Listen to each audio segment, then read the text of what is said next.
Good morning, girls. Welcome in our today's English class. Today we will study about advertisement. Advertisement एक तरह की public announcement होती है which is made through newspapers, magazines, TV, radio and the cinema. और बहुत ही powerful tool होता है लोगों के माइंड को इन्फ्लुएंस करने के लिए। एडवर्टीज़मेंट आप लोगों ने टीवी पे देखी होगी, जिसको शॉर्ट फॉर्म में ऐड भी कहा जाता है। ज़्यादातर कोई फेवरेट सीरियल चल रहा हो और बीच में जब बहुत सारी एड्स आ जाती है तो आप लोग दुखी हो जाते हैं, लेकिन ये बहुत ही इम्पॉर्टेंट होती है एडवर्टीज़मेंट। तो एक तरह का एडवर्टीज़मेंट एक तरह की नोटिस भी होते हैं, क्योंकि एडवर्टीज़मेंट के थ्रू एक तरह की सूचना दी जाती है। इसमें आप जॉब के लिए या सर्विस के लिए आस्क कर सकते हो, या सर्विस किसी को ऑफ़र करनी है उसके लिए आप ऐड छपवा सकते हो। कोई प्रोडक्ट या प्रॉपर्टी आपको बाय करनी है, सेल करनी है, कोई भी गुड्स है, गुड्स मतलब चीज़ें जो है वो आपको बेचनी है, सेल करनी है, उसके लिए बाइंग एंड सेलिंग के लिए एडवर्टीज़मेंट न्यूज़पेपर में, मैगज़ीन में छपवाई जाती है। और अगर आप संडे का न्यूज़पेपर देखो, द ट्रिब्यून, तो एक अलग से कॉलम छपा होता है क्लासिफाइड, पूरे के पूरे 2-3 पेज का वो छपता है, क्लासिफाइड एड्स उसमें दी होती है, जैसे कि situation vacant, situation wanted, property for sale, flat for sale, to let, missing persons, missing pets. और साथ ही साथ क्लासिफाइड में मैट्रिमोनियल भी छपता है अलग से। मैट्रिमोनियल मीन्स मैरिज से रिलेटेड जो एड्स होती है वो छपती है। किसी को लड़का चाहिए तो वो लिखेंगे, उसमें लड़के की खूबियाँ बताएंगे। लड़की चाहिए, ब्राइड वांटेड, हिंदी में लिखा होता है वर चाहिए, वधू चाहिए, और इंग्लिश में लिखा होता है ब्राइड वांटेड, ग्रूम वांटेड। तो या फिर मैट्रिमोनियल हेडिंग से भी वो छपता है। तो इस तरह से बहुत सारी एड्स न्यूज़पेपर पर छपती है। टीवी रेडियो पर जो आती है वो तो इलेक्ट्रॉनिक मीडिया हो गया। न्यूज़पेपर पर जो, मैगजीन्स पर जो छपती है उस तरह की आपको करनी है तो उनको क्लासिफाइड एड्स बोलते हैं। और ये आपको एग्ज़ाम में 4 मार्क्स की आएगी। 4 मार्क्स की आएगी। चॉइस होगी इसमें नोटिस और इनविटेशन और पोस्टर मेकिंग, ये आपको इसमें चॉइस होगी। तो बहुत ही इजी है। हम आगे अब इसका आगे करते हैं। नेक्स्ट इसकी टाइप्स पढ़ेंगे। 2 टाइप्स की एडवर्टीजमेंट्स होती है, क्लासिफाइड और कमर्शियल।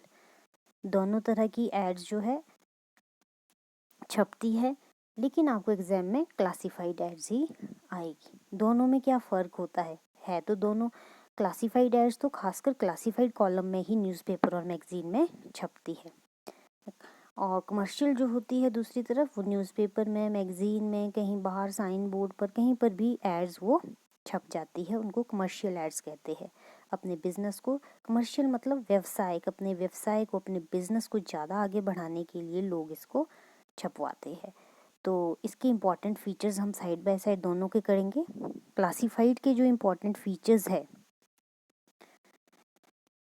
नो ब्लॉक्स, इसमें कोई डिज़ाइनिंग नहीं की जाती है, ना बड़े बड़े ब्लॉक्स में लिखी जाती है। लैंग्वेज भी इसमें फैक्चुअल होती है, सिंपल फॉर्मेट में ये लिखी जाती है।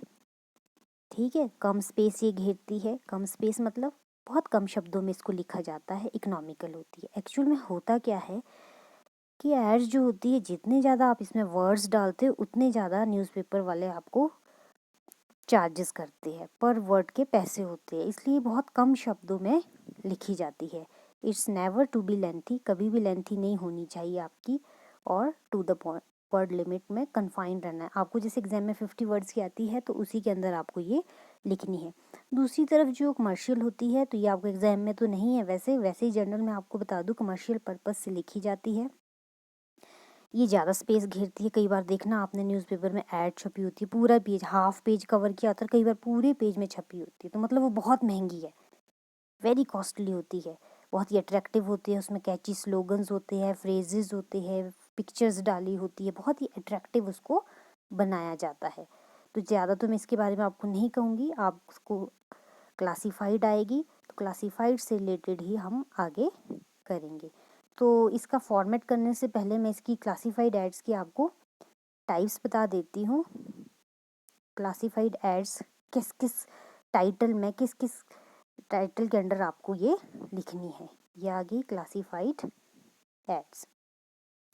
सबसे पहले सिचुएशन वेकेंट और सिचुएशन वांटेड। सिचुएशन वेकेंट ये जब मैं इसको अलग से आपको करवाऊंगी तो समझाऊंगी। फिर लॉस्ट एंड फाउंड होगी, सेल एंड परचेज हो गया, कोई टू लेट हो गया, किराए पे कोई देना है कमरा फ्लैट आपको, वो आ जाएगा। फिर आपका आ जाता है एकोमोडेशन वांटेड, मैट्रिमोनियल्स हो गया, शादी से रिलेटेड है, टू लेट हो गया, और फिर आ गया मिसिंग, कोई पर्सन खो गया है, उससे रिलेटेड भी आपको एड्स लिखनी है। साथ ही साथ इसके बाद आपका आ गया ट्रैवल्स एंड टूर्स, ट्यूशंस। ये 9 टाइप्स के हेडिंग के अंडर आपको एड्स लिखनी है। वर्ड लिमिट इसकी 50 होगी। तो अब मैं इसके बाद आपको इसका फॉर्मेट बताती हूँ कि इसका फॉर्मेट क्या रहेगा। फॉर्मेट जो है क्लासिफाइड एड्स का, देखिए आप, तो सबसे ऊपर आपको हेडिंग लिखनी है, टाइटल लिखना है, किस कैटेगरी में आपका किससे रिलेटेड आपकी किस कैटेगरी की एड्स है वो लिखनी है। किस कैटेगरी की मतलब सबसे ऊपर जैसे सिचुएशन वेकेंट है तो आप ब्लॉक लेटर्स में वो लिख लोगे, फॉर सेल है तो फॉर सेल लिखोगे, टू लेट है, टू लेट से रिलेटेड है टू लेट लिखोगे, एकोमोडेशन वांटेड है वो लिखोगे, लॉस्ट एंड फाउंड है तो वो लिखोगे। ये देखो यहाँ पर जैसे सिचुएशन वेकेंट लिखा है, इसी तरह से दूसरा भी लिख सकते हैं। सारी नेसेसरी डिटेल्स देनी है, इसमें कोई भी कॉमा वगैरह आपको यूज़ नहीं करना है। कॉन्टैक्ट एड्रेस वगैरह आप लिखोगे, इसमें लास्ट में नेम एंड फ़ोन नंबर लिखोगे, और सारे का सारा मैटर आप बॉक्स में डालोगे। ये आपको ध्यान रखना है। इस तरह से आपका बॉक्स बनेगा। देखिए आप, ये है पूरे का पूरा बॉक्स बना है। पहले 3 लाइन डालोगे, फिर ऐड लिखोगे, फिर इस बॉक्स को क्लोज कर दोगे, बीच में कंटेंट आ जाएगा। लास्ट में आप लिख लो तो कॉन्टैक्ट और फ़ोन नंबर आप लास्ट में लिखोगे। तो आज के लिए इतना ही है, इतना आपको समझ आ गया होगा। Thank you.